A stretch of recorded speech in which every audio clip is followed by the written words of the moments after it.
Hi, this is Joe here with another review. For the sake of this video, I'm going back to do some of the James Bond movies. Now, a long time ago, I did a review of the first 4 Bond movies because that's the only movies I have in my video slash DVD collection. And over the weekend, stores and cable channels showing a whole bunch of James Bond films, so it was kind of nice to catch up a little bit. So I'm going to do a review of one of them, and that's the 1985 film A View to a Kill, starring Roger Moore as James Bond. It also stars Christopher Walken as the villain, Zorn, and it also stars Grace Jones as his henchman, Mayday. It also stars Tanya Roberts as another Bond girl who was just fresh off of doing Sheena, which also came out that year in '85, and also Charlie's Angels. And you also have a very, very young Alison Doody playing another character in the film, Jenny Flex, who of course 4 years later was in Indiana Jones and the Last Crusade. So you have a pretty good cast in here. And of course, this is the movie, which is the last movie that Roger Moore was starring as James Bond, the seventh and last film. He's been playing the character for about, I think, like 12 years, 5 films over 12 years. And of course, he was getting older and was in his mid-50s by the time he did this movie. And he was, really looks old. I know that, any of you watch the videos of the Cinephiles of the James Bond movie series, they always complain about how old, especially by the time this movie came out, how old Roger Moore was. But the age didn't really bother me. It's just that that this was the last movie he did as James Bond, and it was really a decent standoff for him. Anyway, the plot of A View to a Kill is about Christopher Walken plays this industrialist, Zorn, who was like a genetically engineered guy who was, all pumped up with steroids and stuff. And ever since he was born, was genetically born, for Germany with the experiments, to improve the master race and all that type of thing. And Christopher Walken was a product of that. His character, Zorn, was a product of that. And so it's like super smart and everything else, and he was really into computers and microchips and stuff like that. Because the first part of the film was with this race, horse breeding with injecting horses with a certain microchips so the horses will run faster and stuff. Like computerize the horses. Because his horse, he likes to breed like inferior bloodlines to a superior bloodline, or horses that shouldn't be bred because they weren't all that good, or for speed or stamina, and lousy horses and all that stuff. But meanwhile, his horses win races all the time, and his horse Pegasus wins all the time. Not because he injects them with steroids and injects them with a microchip that when it's timed right, will make the horse go faster and win the race. So try and prove that stuff. And then meanwhile, Bond finds out that Zorn was trying to wipe out Silicon Valley. Because 80% of the world's microchips were manufactured there, and with 20% in Europe. So if he destroys Silicon Valley by blowing up the fault lines in California, he would kind of like with plot that Lex Luthor did, in the first Superman movie in 1978. He destroys California to make more money in that case, real estate. But in View to a Kill, he wanted to destroy Silicon Valley, so his company would be the only one making microchips. And of course, Mayday was there to kill, and she kills off a guy who that Bond was trying to get information from, and they had a pretty good big chase scene on the Eiffel Tower in Paris. And it was a pretty good chase. There was one real big chase scene. Well, there was another one later on, but it was kind of like a silly chase scene in the end, which I won't get into. Uh, that was a pretty good chase scene with Bond and Mayday, who was played by Grace Jones. And she was really the first real major black actress singer who had a major role in Bond film. I know earlier, especially in the Roger Moore Bond films, I think in Live and Let Die or another film he did where they had another black girl, Bad Me a Thumper. One of them was black. Two assassins trying to kill Bond. Now, but it was like a kind of like a minor character almost, in my opinion. Grace Jones was the first real major black actress to go up against Bond. Even though there was another movie where Bond had a black, couple times when he had like a black assistant, and one of them, he actually had, I think it was in the Roger Moore films, he actually had sex with her. Well, he does have sex with Grace Jones in this movie as well, or a sex scene in this movie as well, which I should mention.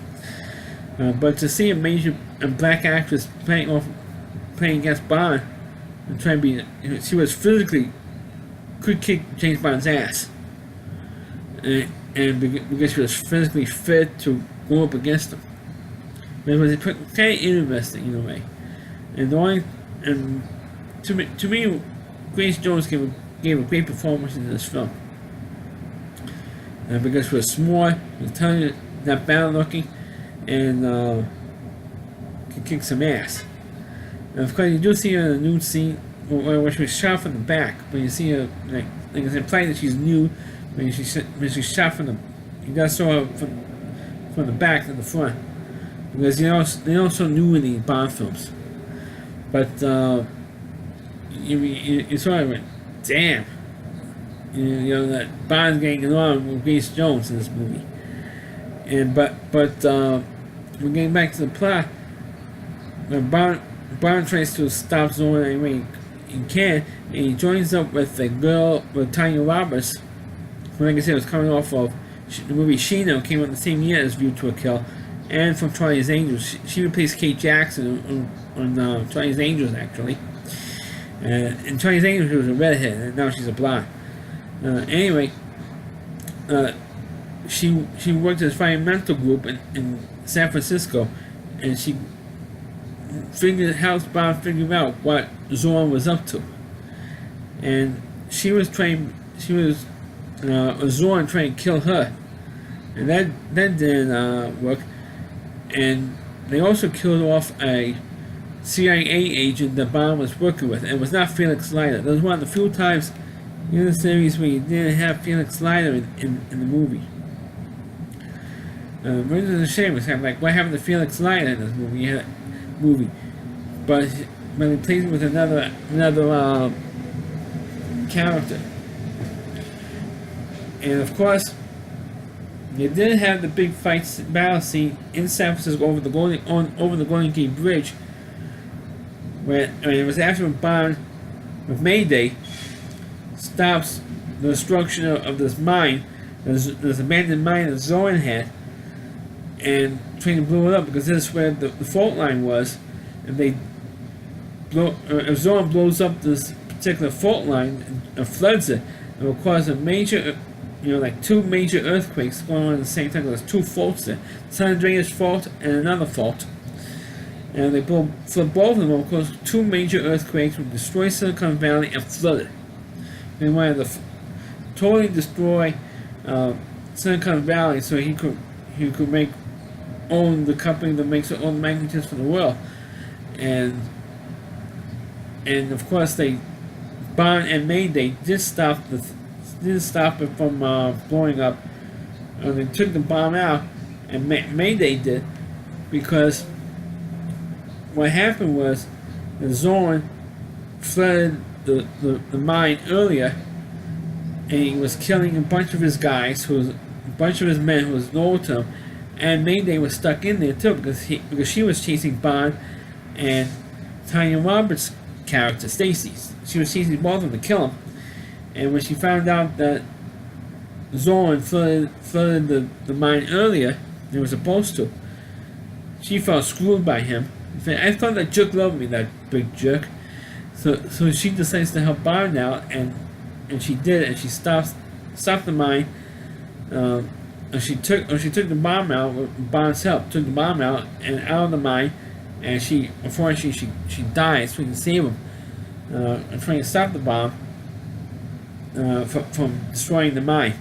She couldn't just stop the bomb altogether, but she had to move it out, and she blew up with the bomb. And of course, Zorn got pissed off at Mayday for, I can't for Mayday! Destroy it. And also the Jay Flex character, the Alison Dooley character, also died in the flood, when the mine was flooded. So then they tried to, and then of course Bond tried to chase down Zorn, and Zorn was getting away on his blimp. And the blimp was over the Golden Gate Bridge, and they had a big fight scene over the Golden Gate Bridge, which was a pretty dramatic thing. And you do feel a little vertigo when you're watching that scene, because it's filmed at the bridge. I don't know if they're using matte paintings or projection. I don't think they're using a projection on the back of a green screen to make it look like the Bond was hanging on top of the towers and the cables of the Golden Gate Bridge. Make it look like it's actually physically hanging there. But it was a pretty damn good action sequence, which I give it credit for this movie. And thank you. And it was a very good action scene in this movie. Of course, Bond does win in the end. Zorn gets killed in the end. Big surprise. I mean, Bond always wins. The villain always gets killed in the end in these movies. And let me tell you, for the last role the Bond had, it was pretty damn good. Of course, I should mention the other silly chase scene, which I forgot to mention. The other silly chase scene was when Zorn and Mayday was trying to kill Bond and Stacy, Tony Roberts' character, in City Hall. So they trap him in the so Zorn traps Bond and Stacy in an elevator, and Zorn was throwing a Molotov cocktail on him to blow them all up, to burn them up. And Bond and Stacy do manage to escape, only the way Bond can. And they talked to the police chief because they were accused of killing an aide in City Hall who was supposed to be investigating this stuff against Zorn, especially on the mine stuff. And Zorn kills this guy using Bond's gun. And what happened was, Bond is trying to explain to the police officer, this incompetent police officer, saying, "Oh, I'm actually a member of the British Secret Service." So the guy goes, "He is?" And this actually was a dumb moment of the whole movie. And the cop says, "Is he?" And this is how it goes. First it's the cop and Stacy and the Bond. He is? You are? Yes. and the cop goes, "Yeah, and I'm Dick Tracy, and you under arrest." And of course, and then Bond escapes, hits the guy with the water, turns on the water hose, sprays the cop, gets on the fire truck, and he drives down the street in San Francisco after Zorn in the fire truck. And then that's when he eventually gets to the mine, and then of course the whole thing with getting the bomb out of the mine, all that stuff came afterwards. But I thought there was a really silly chase scene with him with Bond in the fire, Bond and Stacy in the fire truck. But especially that sequence with the cop. "Is he? You are? Yes." I thought that's dumb and silly and kind of like a silly moment that you had in the Roger Moore films. But like I said earlier, I think this was a pretty good standoff for Roger Moore as James Bond. Unfortunately, he never played the part ever again, and of course he since passed away. So I'm dedicating this video to the memory of Roger Moore, because he was the actor who I grew up with playing James Bond. And this was one of two movies I actually went to see starring Roger Moore as James Bond. The other one being Octopussy. So if you ever see Octopussy again, we do a review of that one. But this is the review of my review of the movie A View to a Kill. Please click on the video, please rate, feel free to comment on Please subscribe to my channel. Please forward this video to your Facebook pages. You can check out all my reviews on my YouTube channel at RowdyC.com. It's over WDY. C.com. There's a whole page of Rowdy Reviewer. Chris Lee Moore. Please check out all of his videos on his website. Thanks for watching, and catch you next time.